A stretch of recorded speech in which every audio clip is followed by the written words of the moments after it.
So MongoDB নিয়ে কাজ করার আগে আমাদের যে জিনিসটা বুঝতে হবে সেটা হচ্ছে MongoDB তে ডাটাগুলো কিভাবে এবং কোন স্ট্রাকচারে সেভ হয়। মূলত MongoDB তে ডাটাগুলো কালেকশন অ্যান্ড ডকুমেন্ট আকারে সেভ হয়। যেমন এই যে ইউজার, এইটা হচ্ছে একটা কালেকশন, ব্লগ এটা হচ্ছে একটা কালেকশন।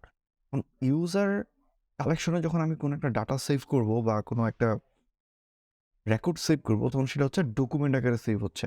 সেমভাবে হচ্ছে ব্লগের মধ্যে যখন কোনো একটা ডাটা সেভ করবো সেটা হচ্ছে একটা ডকুমেন্ট আকারে সেভ হবে।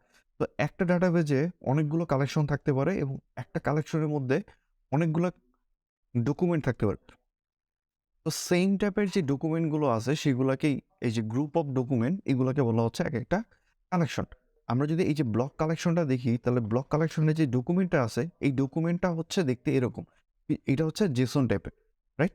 ব্র্যাকেটের ভিতরে যেটা আছে এইটাকে বলা হচ্ছে জেসন। কেন? কারণ প্রত্যেকটা ফিল্ড হচ্ছে একটা কি ভ্যালু টাইপ। যেমন হচ্ছে টাইটেল, এটা হচ্ছে কি, এবং হচ্ছে ব্লক পোস্ট, এটা হচ্ছে ভ্যালু। তো জেসনের বৈশিষ্ট্য হচ্ছে প্রত্যেকটা ফিল্ডে কি ভ্যালু টাইপ থাকবে, যা কি ভ্যালু পেয়ার বলা হয়। যেমন হচ্ছে টাইটেল, এটা হচ্ছে কি, এবং হচ্ছে ব্লগ পোস্ট, এটা হচ্ছে একটা ভ্যালু। সেমভাবে হচ্ছে ডেসক্রিপশন, এটা হচ্ছে কি, এবং লরেন উইলসন যে এটা হচ্ছে ভ্যালু। ট্যাগস, এটা হচ্ছে কি, লাইক, এটা হচ্ছে কি, এবং হচ্ছে তার করসপেন্ডিং 20 ট্রাভেল আছে, এগুলো হচ্ছে একটা ভ্যালু। আচ্ছা, এই যে ভ্যালুগুলো আছে এই ভ্যালুগুলো বিভিন্ন টাইপের হইতে পারে। যেমন হচ্ছে ব্লগ পোস্ট 1, এটা একটা স্ট্রিং টাইপ। সেমভাবে ট্যাগস যদি চিন্তা করি তাহলে এইটা হচ্ছে স্ট্রিং অফ অ্যারে টাইপ। কিন্তু লাইক যে ভ্যালুটা আছে এটা হচ্ছে নাম্বার টাইপ। কিন্তু প্রত্যেকটা ডকুমেন্টে একটা ইউনিক আইডি থাকে যেটা হচ্ছে আন্ডারস্কোর আইডি, এবং এটার টাইপটা হয় হচ্ছে অবজেক্ট টাইপ, যেটা হচ্ছে MongoDB স্পেশাল টাইপ সেট করে ডাটা সেভ করার সময়। তো আমরা যদি কোনো একটা ডাটা সেভ করি তাহলে হচ্ছে এই আন্ডারস্কোর আইডি দিয়ে আমাদের ডাটা সেভ করতে হয়। আর আমরা যদি এই আন্ডারস্কোর আইডি নাও দেই তাহলে হচ্ছে MongoDB বাই ডিফল্টভাবে এই ইউনিক আইডেন্টিফিকেশনটা অ্যাড করে দেয়। তো কারণ কি, এই আইডি দিয়ে আমরা খুব সহজে এই ডকুমেন্টটাকে কুইরি করতে পারি। এই আন্ডারস্কোর আইডিটা হচ্ছে MongoDBর ক্ষেত্রে এইটা হচ্ছে একটা রিজার্ভ প্রাইমারি আইডি বা প্রাইমারি কি বলতে পারি। কারণ হচ্ছে যে এই আন্ডারস্কোর আইডিটা হচ্ছে MongoDB বাই ডিফল্টভাবে সেট করে। ইভেন আমরা চাইলেও সেট করতে পারি, না চাইলেও MongoDB এটা সেট করে দেয়। এবং কারণ কি হচ্ছে, যখন আমরা কোনো একটা কালেকশন ক্রিয়েট করি এই আন্ডারস্কোর আইডির এগেইনস্টে MongoDB হচ্ছে ইন্ডেক্সিং ক্রিয়েট করে। আর ইন্ডেক্সিংটাই মূলত ব্যবহার করা হয় যে হচ্ছে কুইরিগুলোকে ফাস্ট করার জন্য।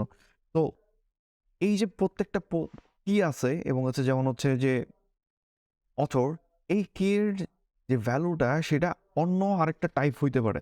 কিরকম? যেমন হচ্ছে এই যে ওপেনিং সেকেন্ড ব্র্যাকেট এবং এই যে ক্লোজিং সেকেন্ড ব্র্যাকেট, এটা সে একটা জেসন টাইপ, রাইট? কারণ হচ্ছে এখানে first name last name email আছে, এইটার ভিতরে সে একটা জেসন। তো একটা কি এর বা একটা প্রপার্টির ভ্যালু আরেকটা ডকুমেন্ট টাইপ হতে পারে, এবং এই জিনিসটাকেই বলা হয় নেস্টেড ডকুমেন্ট। তার মানে হচ্ছে একটা ডকুমেন্টের কোনো একটা প্রপার্টি অন্য একটা ডকুমেন্ট টাইপ হতে পারে, এবং সেটা যদি হয় তাহলে সেটাকে বলা হচ্ছে নেস্টেড ডকুমেন্ট। আচ্ছা, MongoDB-তে যখন এই ডাটাটা বলতেছি আমরা জেসন, কিন্তু MongoDB-তে যখন এই ডাটাটা সেভ হয় তখন সেই ডাটাটা সেভ হয় হচ্ছে বিসন আকারে, যেটাকে বলা হয় বাইনারি জেসন। যেমন হচ্ছে এই যে যেমন হ্যালো ওয়ার্ল্ড, আমরা ডান পাশে যদি দেখি যে হ্যালো ওয়ার্ল্ড, এইটা হচ্ছে একটা জেসন। কিন্তু যখন এটা MongoDB-তে সেভ হয় তখন মূলত এই বাইনারি আকারে সেভ হয়, যেটা হচ্ছে একটা মেশিন ল্যাঙ্গুয়েজ, এবং হচ্ছে MongoDB ডাটাবেজে এটা সেভ হয়। কিন্তু আমরা যখন আবার দেখি তখন কিন্তু আমরা দেখছি জেসন আকারে, এবং যখন আমরা ডাটাবেস থেকে কুইরি করি তখনও সে আমাকে রিটার্ন করে হচ্ছে জেসন আকারে। এই যে জেসন থেকে যে বিসন কনভার্টারের যে কাজটা, এটা করে হচ্ছে MongoDB ড্রাইভার।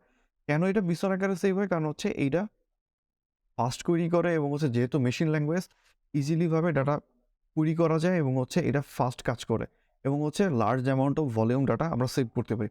এই কারণে এটা হচ্ছে বিসন আকারে সেভ হয়। আচ্ছা, সো আমরা নেক্সট পর্বে দেখবো যে গ্রাফিক্যাল ইউজার ইন্টারফেস বা MongoDB কম্পাস নিয়ে আমরা কীভাবে কাজ করতে পারি। ওইখানে আমরা কীভাবে ডাটা সেভ করতে পারি, ডাটা ক্রিয়েট করতে পারি, কোনো ডকুমেন্ট ক্রিয়েট করা যায় কীভাবে, কীভাবে কালেকশন ক্রিয়েট করা যায়, এই বিষয়গুলো আমরা নেক্সট লেকচারে দেখব। Thank you.